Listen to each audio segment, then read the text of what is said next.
요한계시록 22장입니다.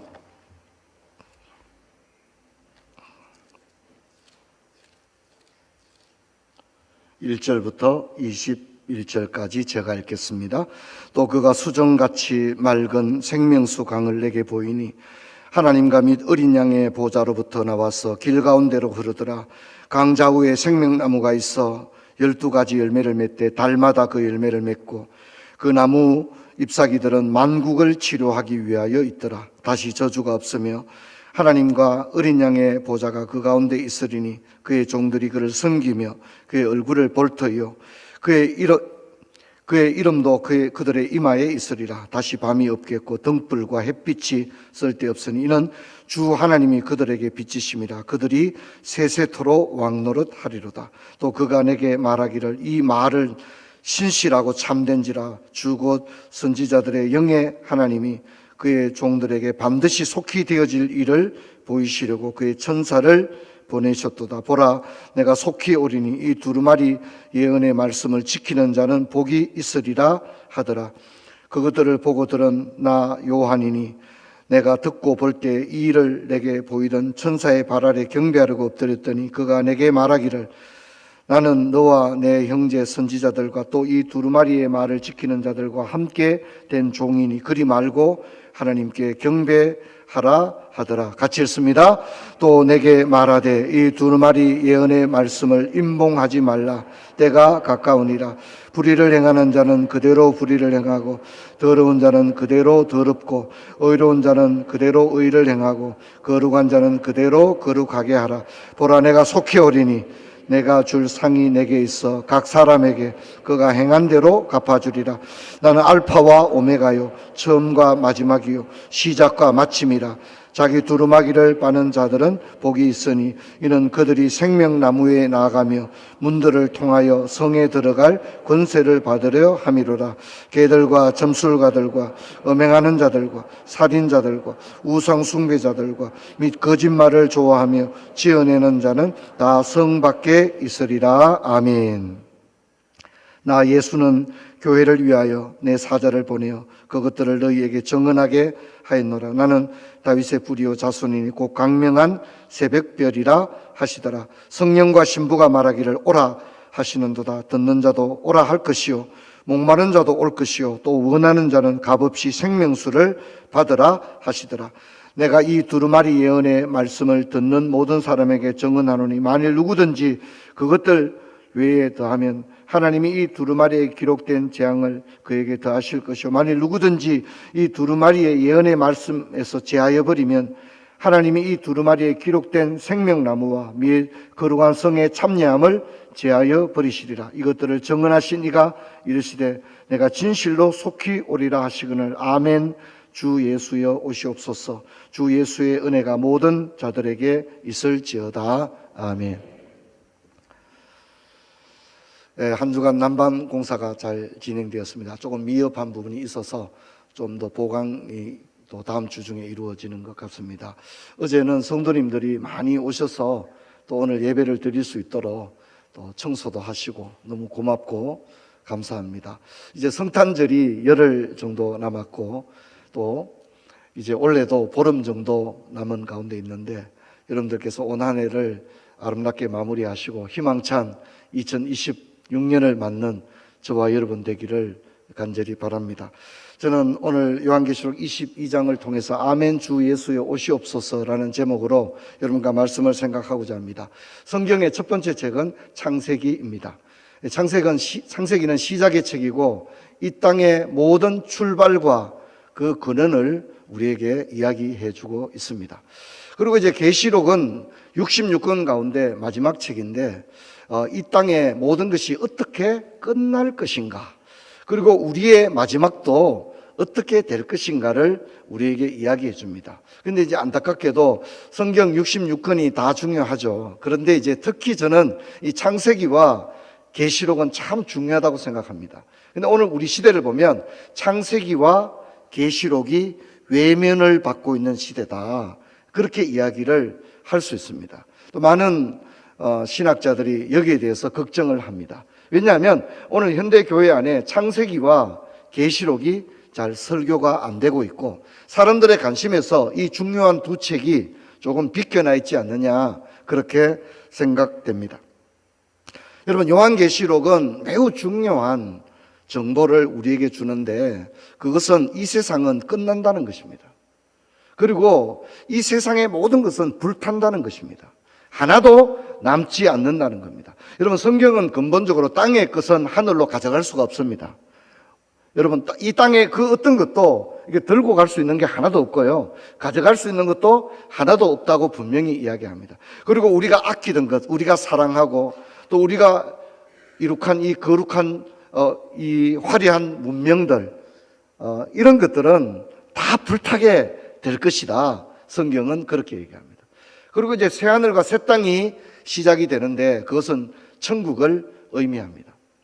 또 예수님이 이 땅에 오실 것이라고 분명히 이야기합니다. 예수님이 승천할 때 그 가시던 모습 그대로 다시 구름을 타고 오실 것이라고 분명히 말했는데 예수님이 오시는 것은 심판을 위해서 오시는 것입니다. 그리고 성도들은 천국에서 영생을 누리게 될 것을 성경은 말하는데 악인들은 지옥에 던져지게 될 것이다. 그렇게 이야기합니다. 여러분, 계시록이 오늘 우리에게 이야기해 주는 이 중요한 정보는요, 세상 모든 사람이 반드시 알아야만 할 겁니다. 우리가 살아가는데 알아야 할 것이 굉장히 많죠? 예전에는 이제 전화번호 이런 것도 다 외웠지 않습니까? 요즘은 스마트폰이 다 알려주고 그냥 누구한테 전화해줘 이러면 그냥 전화를 걸어주고 그러지 않습니까? 근데 여러분, 우리가 이처럼 알아야 할 것 가운데 많은 것이 있지만 계시록이 오늘 우리에게 주는 정보를 우리는 알아야 됩니다. 특별히 이제 한 해가 저물고 새해를 맞는데 여러분 뭐부터 생각해 봅니까? 내년에 나이가 내가 몇 살인가? 우리 큰애는 나이가 몇 살이지? 아이고, 우리 손주는 올해 나이가 몇 살인가? 나이를 다 따져보지 않습니까? 그래서 올해를 돌아보고 새해를 맞을 때 또 역시 우리는 계시록이 우리에게 주는 정보가 적용되어야만 마땅할 것입니다. 근데 이러한 정보는 그냥 우리가 웃으면서 편하게 들을 수 있는 그런 얘기가 아닙니다. 많은 사람들이 이 세상의 마지막이 온다는 얘기를 그렇게 안 좋아합니다. 이 세상의 마지막이 올 것입니다. 그러면 아멘 하는 사람이 별로 없을 겁니다. 그리고 이 세상도 마지막이 오는 게 아니라 우리도 마지막이 옵니다. 우리도 어느 시점에 죽음이라고 하는 관문을 통과해야 됩니다. 그래서 이 사실을 누군가는 아주 분명하게 전해줘야만 합니다. 여러분, 좀 더 직설적으로 말하면 예수 안 믿는 사람은 지옥에 가게 될 것입니다. 근데 여러분, 이 사실 때문에 여러분이 고통스러워야 합니다. 이 사실 때문에 여러분이 마음에 끊이지 않는 고통, 모세와 바울이 느꼈던 그 고통을 우리도 느껴야 합니다. 왜냐하면 이 세상이 마지막이 오고 모든 사람은 심판을 받게 되는데 예수님을 믿지 않는 사람은 지옥에 가게 될 겁니다. 그냥 지옥에 여행을 가는 게 아니에요. 영원한 지옥불에서 고통을 당하게 됩니다. 여러분, 우리는 우리 가족들 가운데 아직 예수를 믿지 않는 사람들은 이러한 종말에 처해지게 될 것이라고 하는 계시록이 주는 이 정보 때문에 우리는 이 설교를 결코 편안한 마음으로 들을 수 없어야만 하는 것입니다. 하지만 많은 사람들은 이런 매우 중요한 성경이 우리에게 주는 결정적인 정보를 애써 외면하려고 합니다. 이 이야기를 귀담아 들으려고 하지 않고 집에 가서 여보, 오늘 우리 목사님이 말씀하셨는데 야, 이거 참 보통 문제가 아니다. 우리 6남매 가운데 예수 믿는 사람이 아직 별로 없는데 우리 형제들, 우리 조카들 다 지옥 갈 수밖에 없는데 어떻게 하면 좋나? 어떻게 하면 전도할 것인가? 여러분, 우리가 사실 이 말씀을 듣고 나면 집에 가서 오늘 걱정이 많아야 되거든요. 그렇죠? 그리고 그런 얘기를 가족들과 함께 우리가 어떻게 하면 좋을까? 우리가 어떻게 해야 되겠을까? 우리가 이제 남은 기간 동안에 어떻게 하든지 저들에게 복음을 전할 수 있도록 노력하자. 그렇게 돼야 되는데 많은 사람들은 이런 얘기를 대부분 어떻게 해요? 외면한다는 겁니다. 이것을 정면으로 맞닥뜨리려고 하기보다는 피하거나 회피하려고 하지, 이 이야기를 가지고 그래 그런 말씀이 있지만 당장 그런 일이 있는 건 아니니까 이렇게 생각한다는 겁니다. 여러분, 이 중요한 사실들을 한 귀로 흘려버리거나 일부러 외면한다고 해서 이 일이 일어나지 않는 것도 아니고요. 이 일은 반드시 일어날 일이라고 성경은 준엄하게 이야기합니다. 여러분, 요한계시록은 이렇게 시작되고 있습니다. 나 요한은 너희 형제요 예수의 환난과 나라와 참음에 동참하는 자라. 하나님의 말씀과 예수를 증언함으로 말미암아 반모라는 섬에 있었더니 주의 날에 내가 성령에 감동되어 내 뒤에서 나는 나팔 소리 같은 큰 음성을 들었다. 그렇게 얘기합니다. 요한은 복음을 전하다가 사도 바울처럼 감옥에 갇혔는데 그게 반모라는 섬이었습니다. 거기서 그는 주일날, 사실 성경의 중요한 일은 주일날 다 일어났다는 걸 아셔야 합니다. 반모섬에서 요한이 환상을 본 것도 주의 날에 환상을 보았고요. 오순절 성령이 임했던 날도 안식 후 첫날, 그러니까 주일날 성령이 임했다는 것을 알아야 합니다. 그는 편지를 쓰라고 하는 명령을 받았는데 이 예수님이 받은 계시의 중요한 내용은 아시아 7교회에 편지를 보내라는 내용이었습니다. 여러분, 우리는 요한계시록은 묵시록이자 예언서이지만 사실 이 요한계시록의 중요한 문학적 형태는 편지라고 하는 매우 인격적인 방법을 통하여 우리에게 제시되고 있다는 것입니다. 요한이 보았던 예수님은 교회를 사랑하시는 예수님의 모습이었습니다. 계시록 1장 20절 보면 내가 본 것은 내 오른손에 7별의 비밀과 또 7 금촛대라. 7별은 7 교회의 사자요 7 촛대는 7 교회니라. 요한은 예수님과 함께 3년이나 함께 따라다녔고 누구보다 예수님 사랑을 받은 제자지 않습니까? 근데 요한이 반모섬에 갇혀서 이제 예수님이 성천한 다음에 처음으로 예수님을 다시 본 거예요. 그 예수님은 하느님의 보좌에 계셨는데 그 예수님의 모습은 예수님이 뭐하고 계셨느냐? 예수님의 모든 관심은 성도들과 교회에 있었다는 겁니다. 그래서 7별은 7 교회의 사자고 7 금초대는 7 교회거든요. 근데 요한이 본 예수님의 모습은 예수님이 뭐하고 계시냐면 손에 7 별을 붙들고 계신 거예요. 교회의 지도자들을 붙들고 있는 거죠. 그리고 예수님은 금초대 사이를 지나다니면서 금초대를 유심히 보시는 거죠. 7 금초대는 7 교회를 의미하는 거예요. 예수님의 모든 관심은 교회와 성도들에게 있다는 것을 요한이 알게 되었던 것입니다.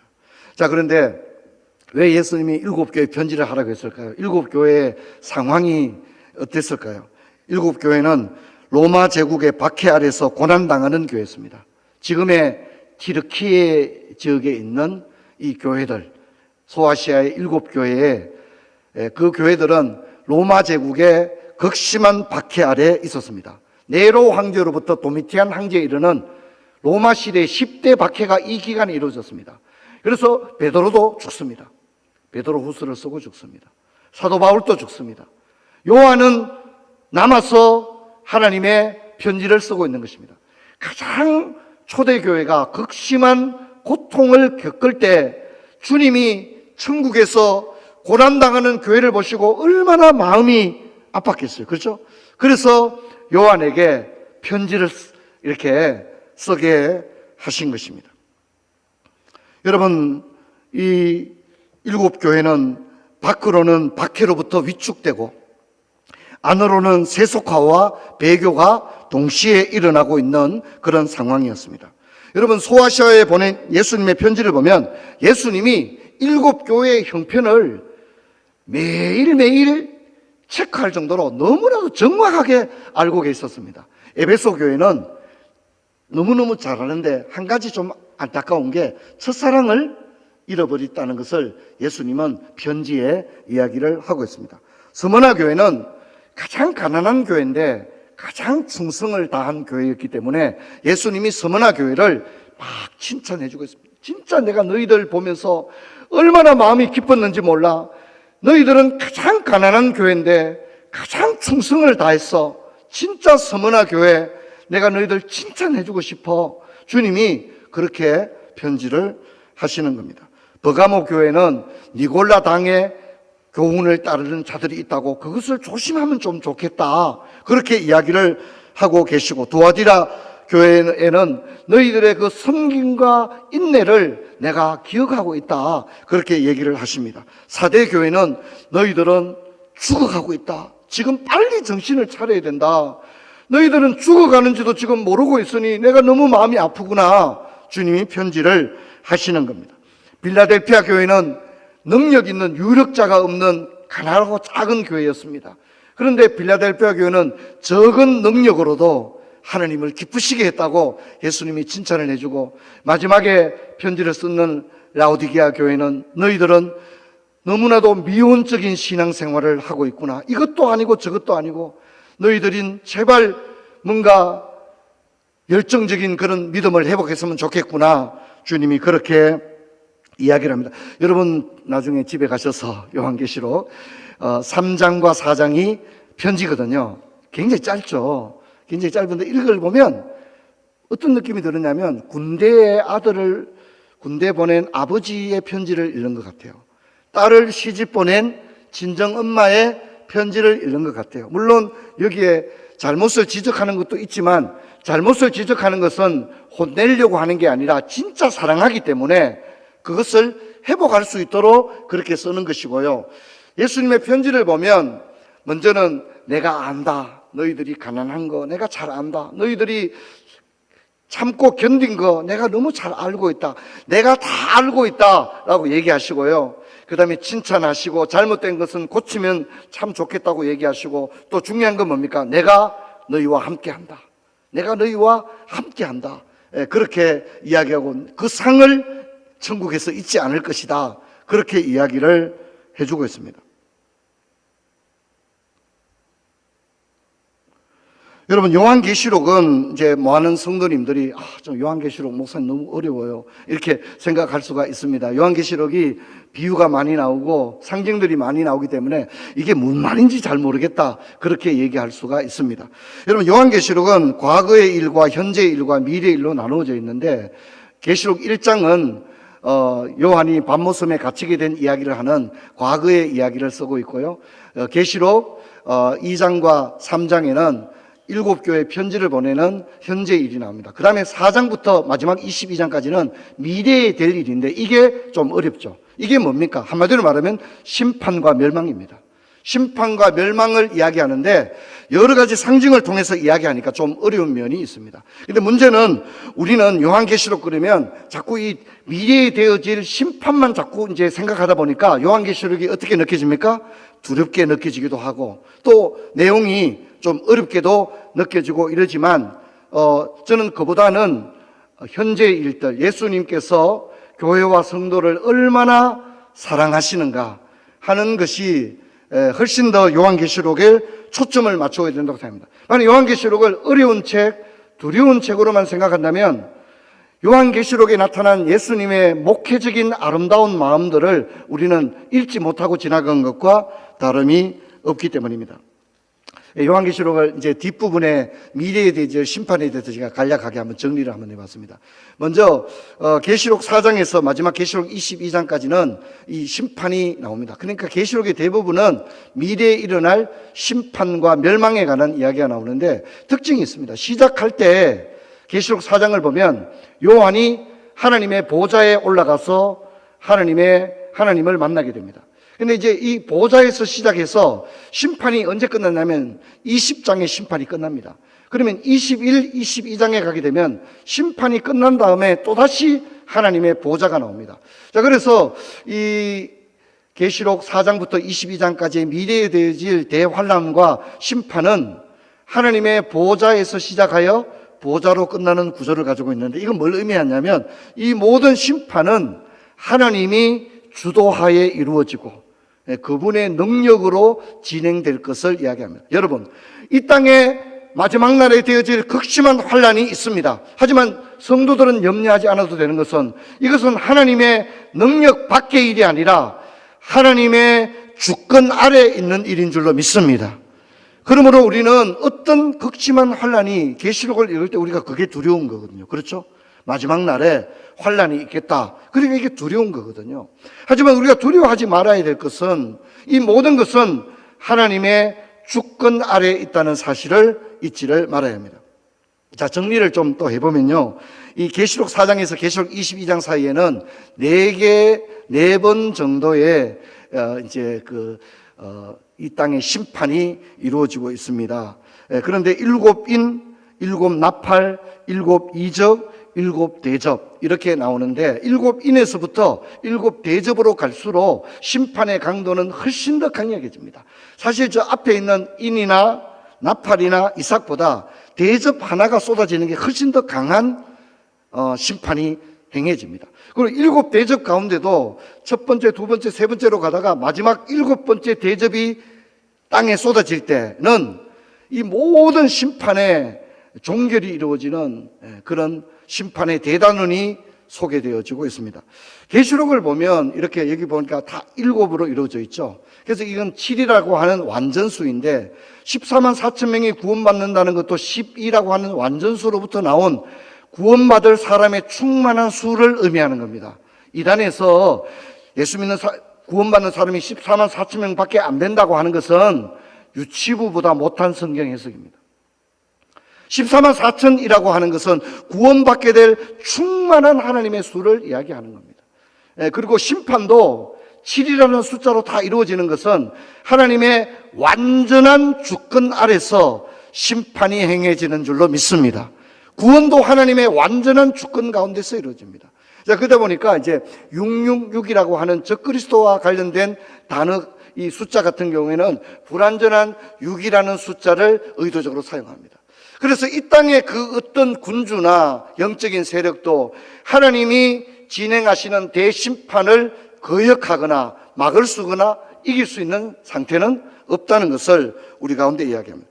그러므로 여러분, 우리가 이제 이 짧은 시간에 요한계시록의 이 심판을 다 이렇게 세세히 공부할 수 없지만 분명한 한 가지 사실은 하나님의 주권 아래에 있다는 사실과 또 이 심판은 하나님의 완전한 심판과 완전한 구원을 의미하는 것입니다.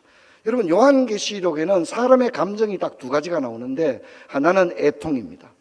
애통은 심판받을 악인들이 계속하여 애통합니다. 계시록 전체에서 악인들은 계속하여 애통합니다. 악인들은 애통하며 두려워하며 부르짖으며 이를 가는 모습을 계시록은 우리 가운데 보여줍니다. 그리고 이제 또 하나는 성도들의 찬송입니다. 성도들과 천사들은 계속해서 찬송을 올려드립니다. 이 찬송은 승리의 찬송이고 위로의 찬양입니다.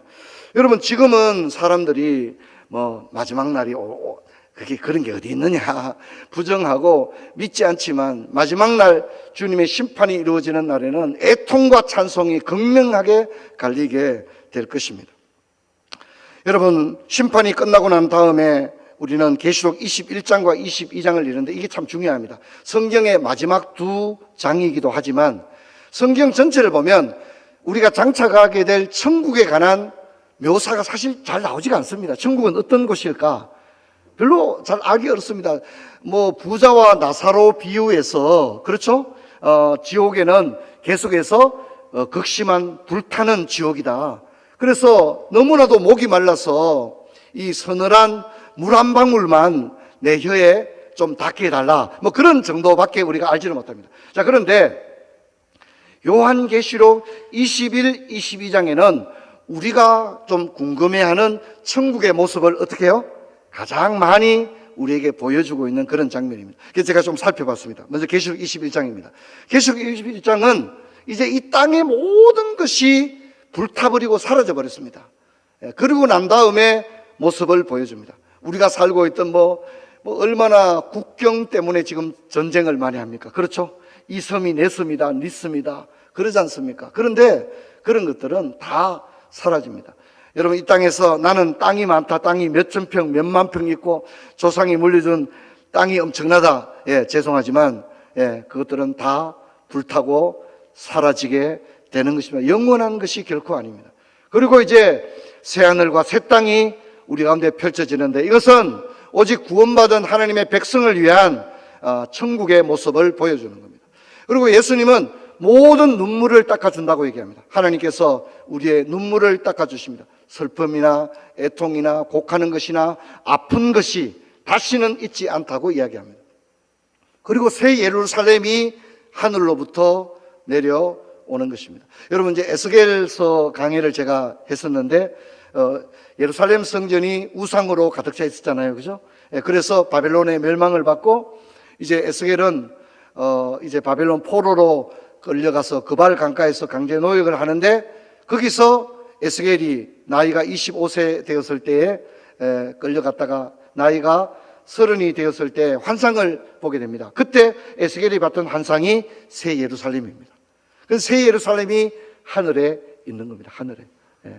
그래서 오늘 계시록이 말하는 새 예루살렘이 하늘에 있다는 이야기와, 또 오늘 계시록 22장에 보면 좌우 강가에 생명나무가 12가지 열매를 맺고 그 열매를 그 나무 잎사귀들은 만국을 치료하기 위하여 있더라고 하는 것은 에스겔서에 나오는 이야기입니다. 에스겔서에 나오는 얘기가 여기 한 번 더 이야기하고 있는 것입니다. 새 예루살렘 성이 내려오는데, 여기는 우상이 아닌 진정한 하나님을 예배하는 그런 성전이 내려오는 겁니다. 거기에는 밤이 다시는 없을 것이라고 말합니다. 그리고 거기에 들어가는 사람은 그 새 예루살렘, 새 하늘과 새 땅, 거기에 들어간 사람은 어떤 사람만 들어갈 수 있다고요?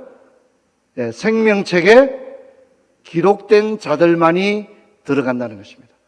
여러분, 그래서 우리가 아직 교회에 나오지 않는 사람들 가운데 하나님께서 만세전에 생명책에 그 이름을 기록한 사람들도 있는 줄로 믿습니다. 근데 그 사람들은 아직 돌아오지 않은 거예요. 그런 사람을 성경에 뭐라고 말합니까? 우리 한번 답시다. 아직 우리의 들지 않은 양들, 하나님의 양들인데 아직 우리 안에 들어오지 않았다는 거죠. 그렇기 때문에 우리는 그들을 전도하는 일에 힘을 기울여야 합니다.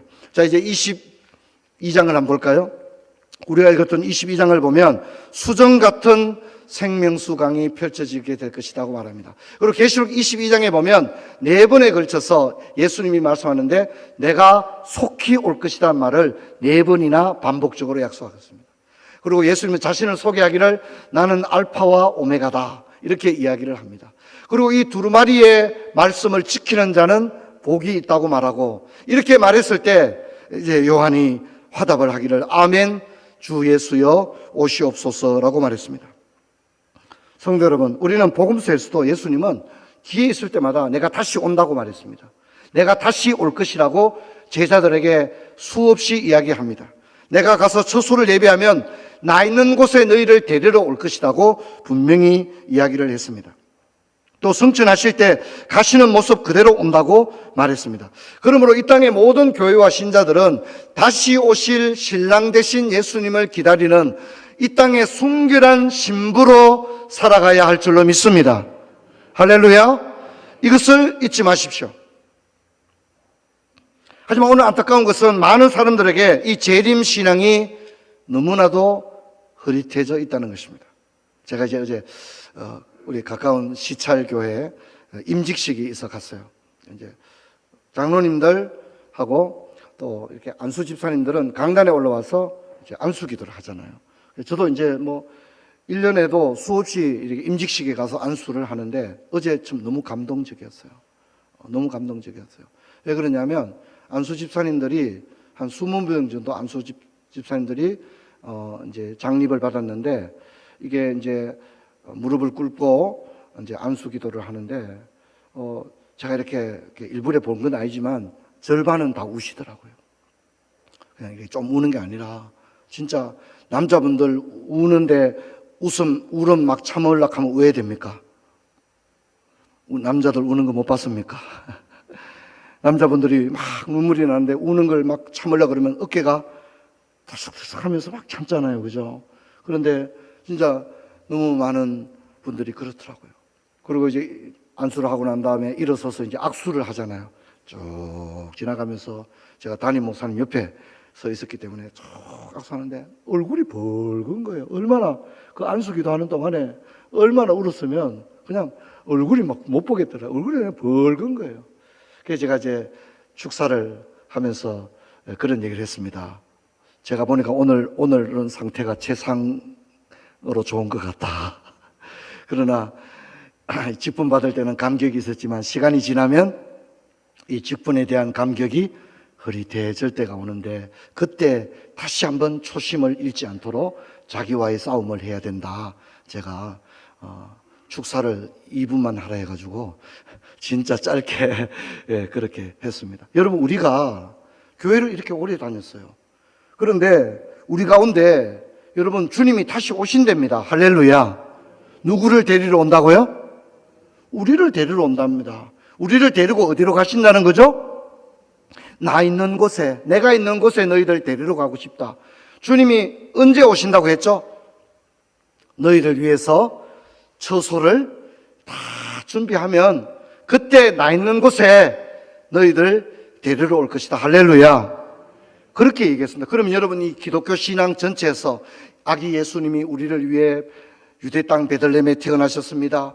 우리를 위해 십자가에 피 흘려 돌아가셨습니다. 죽음과 싸워 승리하셨습니다. 그리고 그 예수님 다시 우리를 위하여 천국의 집을 다 준비하면 천사의 나팔 소리가 울려날 때 우리 이름을 부르시면서 다시 우리를 저 천국으로 데려가기 위해 다시 오시게 될 것입니다 라고 말할 때에 여러분, 주님이 우리를 위하여 다시 오신다는 소식이 우리에게 중요합니까? 안 합니까?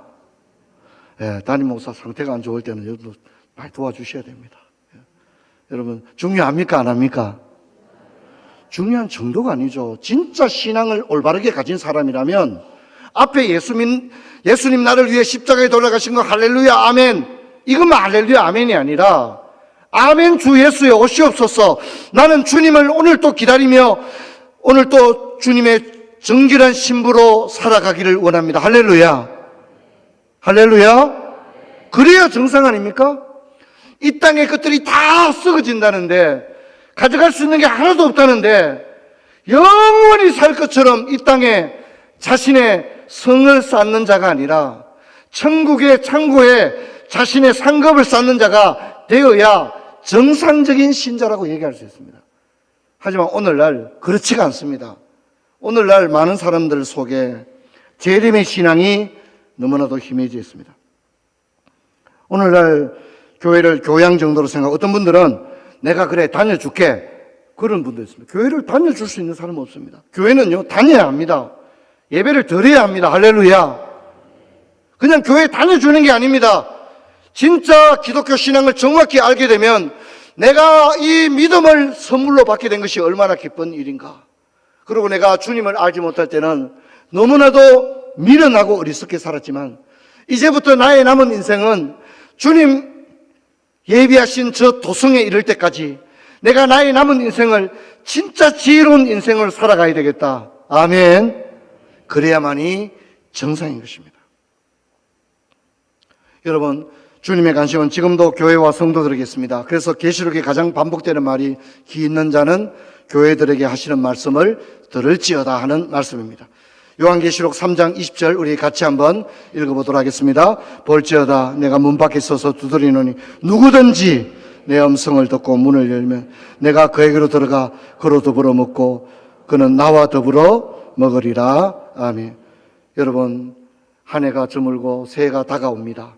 사랑하는 성도 여러분, 이제 내 나이가 몇 살인지 세어보시고 내가 이 땅에 평균 수명만큼 산다면 이제 나에게 남은 인생의 시간은 몇 년인지를 냉정하게 따져보시길 바랍니다. 그리고 지금까지 내가 살아온 인생을 한번 돌아보면서 얼마나 하나님을 기쁘시게 했는가를 한번 생각해 보시고 이제 내가 남아있는 나의 남은 인생 가운데 어떻게 하면 가장 존귀한 인생이 될 것인가, 어떻게 하면 내가 눈을 감을 때 진짜 다시 천국에서 눈 뜰 것을 바라보면서 기쁨으로 눈을 감을 수 있겠는가, 어떻게 하면 바보처럼 인생을 사는 것이 아니라 가장 지혜롭게 나의 남은 인생을 살 것인가 생각할 수 있는 그런 부처의 온 성도들 다 되시기를 주의 이름으로 축원합니다. 자리에서 일어나겠습니다. 아버지 감사합니다. 저희들 잘 믿는다고 하지만 때로는 어리석고 미련합니다. 아시아 7교회가 로마의 박해 가운데도 교회 안에서는 세속화가 일어나고 배도가 일어났다고 했습니다. 아버지, 주님 오실 날이 가까웠고 또 내가 언젠가 주님 부르시면 주님 앞에 가야 할 텐데 내가 지금까지 믿음 생활 어떻게 했는가 나 자신을 냉정하게 돌아보는 시간이 되게 하여 주시고, 다가오는 2026년도부터는 근신하며 정신을 차려서 아버지 앞에 가는 그날까지 후회할 것 없는 믿음 생활하는 성도들 다 되게 하여 주옵소서. 주 예수 그리스도 이름으로 기도하옵나이다. 아멘.